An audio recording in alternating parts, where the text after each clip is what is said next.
देखता हूँ और मन में लगता भी है कि वास्तव में सही है, क्योंकि अंदर से आपके अंदर जो मन की पीड़ा है, जो मन की ग्लानि है, वो आप बोल रहे हो, न कि आप मुझे अकेले हो कह रहे हो कि भी आप कहाँ हो। और इसी उद्गार को लेकर, इन्हीं वक्तव्यों को लेकर मैं आपको बता रहा हूँ, हमारा एक ग्रुप बना हुआ पूरे राजस्थान का, जिसमें 33 जिला अध्यक्ष हैं और प्रदेश कार्यकारिणी के सारे लोग हैं। मैं आपको बता देता हूँ, खूब मंथन चल रहा उस पे, कहाँ है प्रदेश अध्यक्ष बनने के बाद, कहाँ सो गए ये कहाँ चले गए, मतलब प्रदेश कार्यकारिणी वाले, और जिला अध्यक्ष जो है दूसरे बोलते हैं साहब। मैं भी उसमें देखता हूँ तो काफी मंथन हुआ है, और मंथन होने के बाद अमृत वाला जो जहर, या एक तरफ अमृत बनता है एक तरफ जहर बनता हुआ स्थिति हमारी बन गई थी, जैसे अपने ग्रुपों में बनता है। क्योंकि मैं देखता हूँ आए दिन किसी एक की कहा सुनी हुई नया ग्रुप तैयार, पंचायत सहायक संघ जिला डूंगरपुर, पता लगा इसमें कहां से आ गए। ऐसे बहुत सारे ग्रुप हैं जो बन रहे हैं। क्यों बन रहे हैं साहब? क्योंकि हमारी स्थिति ऐसी हो चुकी है। और दूसरी बात यह है कि मैंने अपना जो काम था, जो बिखराव था, बहुत सारे जिला प्रदेश अध्यक्ष बन गए, इधर से ये बन गए, सब एक हो चुके हैं। सबसे बड़ी बात तो वो है, एक होने के बाद जो है इसमें मंथन हुआ, और मंथन होने के बाद सभी जिला अध्यक्षों ने अपने विचार दिए। सबसे पहले विचार मैंने दिया था, अगर इस बार आंदोलन करना है तो एक दिन का नहीं होगा, वहां को बैठना पड़ेगा। अगर इस बात से सहमत हैं तो मेरी बात को आप नहीं करें। सबसे पहले तो इस बात को धीरे धीरे आगे बढ़ी, फिर पाली जिला अध्यक्ष, बीकानेर जिला अध्यक्ष, जालौर जिला अध्यक्ष, सभी ने ये बात इसको देखा कि वास्तव में एक दिन का आंदोलन हमने कुछ नहीं लिया, केवल आश्वासन।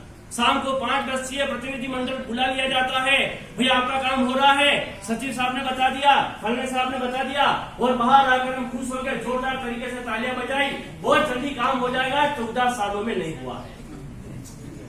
तो इस बार मैंने कहा है, क्योंकि अब अगर आपसे कुछ होता है तो ठीक है, मैं अपने विचार बता रहा हूँ, और पूरे प्रदेश में मेरे विचार दिए मैंने।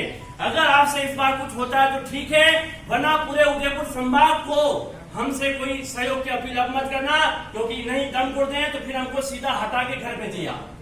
ये दो ही बातें हैं। इसलिए मेरे सभी साथियों से मेरा निवेदन है, और सभी ब्लॉक अध्यक्ष को मैं कहना चाहता हूं कि इस बार भले अभी अपने पास 7 दिन है, 8 तारीख शाम को, कि रविवार शाम को निकलना है, कि ये नहीं पूछे कि मेहता जी आप गाड़ी में बैठेंगे, मेहता जी तो 7-8 तारीख को निकल ही जाएंगे, आपको बता रहा हूं मैं।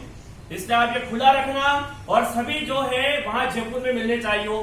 तो सबसे पहले मैं ब्लॉक के ब्लॉक अध्यक्ष उनको कहना चाहता हूं कि भले कल जाकर आप मीटिंग प्रारंभ कर दो। मीटिंग लेने के बाद आप बिल्कुल तय कर लें कि 70 है कि 75 है कि कितने आपके ब्लॉक में, वो सारे साथी जयपुर आने चाहिए। और मैं इस बार बहनों से भी निवेदन करना चाहता हूँ कि अगर आपकी संख्या अगर रहेगी वहां 1 या 2 बार मान लो, क्योंकि इसके बाद हम आपको नहीं कहेंगे कि आप वहां आइए, क्योंकि ये हम अंतिम लड़ाई लड़ना चाहते हैं। क्योंकि 14 साल हो गए, और आप पहले ने आपके विचार व्यक्त किए हैं कि भाई जैसे ग्रेजुएट हो गए बच्चे, कहीं जॉब पे लग गए, और हम अभी तक नौकरी के लिए लड़ रहे हैं। तो ऐसी स्थिति है, क्योंकि अब न छोड़ सकते हम और न ही इसको हम भूल सकते हैं, ऐसी स्थिति हमारी हो गई है। इसलिए सरकार से एक ही बात है, और इसी बात को लेकर हम जयपुर में इकट्ठे हो रहे हैं। इसलिए आप जयपुर आओ तो कम से कम 2 से 4 दिन की तैयारी के साथ आना। आप ये नहीं समझे कि सुबह में उतर जाऊंगा, दिन भर रैली हो जाएगी और शाम को वापस गाड़ी पकड़ के आ जाऊंगा, ये नहीं होगा। इस बार 2, 4, 5 दिन, और मैंने तो बैग मेरा तैयार कर लिया, 2-4 ड्रेस डाल के रेडी है, 100% वहां रहूंगा, बात फाइनल है। और हमारे कई ऐसे प्रतिनिधि हैं जिन्होंने पहले लंबा संघर्ष किया हुआ है, और वो जयपुर में धर्मशाला में रहे हुए हैं। ऐसी धर्मशाला की व्यवस्था करेंगे जो थोड़ा रियायती दर हो और आराम से हम रह सके वहां, ऐसी व्यवस्था जयपुर में भी हो जाएगी। ऐसे कई हमारे महारथी जिन्होंने लंबा आंदोलन किया वो जयपुर में जानते भी हैं। इसलिए आप पहली बात तो गार्ड बांध लें, 8 तारीख को निकलना है, और समस्त ब्लॉक अध्यक्ष जो है अपने ब्लॉकों की जिम्मेदारी लें, क्योंकि आज जिले का संगठन, अब हमारा आज का जो रूपरेखा होगी, यहाँ से हम रैली के रूप में ही जाएंगे, और रैली के रूप में जाने के बाद सीधा जिला कलेक्टर के सामने हम हमारे जो भी विचार है वो रखेंगे। इसके बाद हमारे 2 ज्ञापन है, पहला है मुख्यमंत्री के नाम और दूसरा है मुख्य सचिव के नाम है।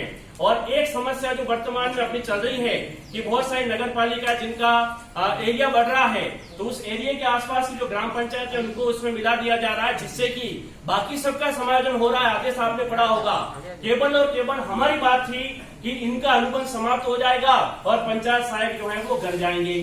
तो ये बात भी इसमें डाल दी है, ग्रुपों में 2-3 दिन से आप देख रहे हैं वो चल ही रहा है, तो ये भी बात अपनी क्लियर हो जाएगी। इसके बाद कई ऐसे शिक्षक संगठन है, मैं आपको बता रहा हूं, जो अपना सहयोग करने के लिए तैयार हैं। आज भी हमारे एकीकृत महासंघ के जो गणेश्वर जी पंड्या साहब हैं, जिन्होंने टाइम दे रखा अभी, और बहुत जल्दी हमारे बीच में वो आएंगे और अपने विचार भी वो आपको व्यक्त करेंगे। तो इस बार जो है यह आर पार की लड़ाई है। जयपुर में प्रदेश वालों को भी कह दिया है कि किस तरह से आप हमको ये नौकरी दिलवाएं, और इसके लिए इस बार मैं चाहता हूं अगर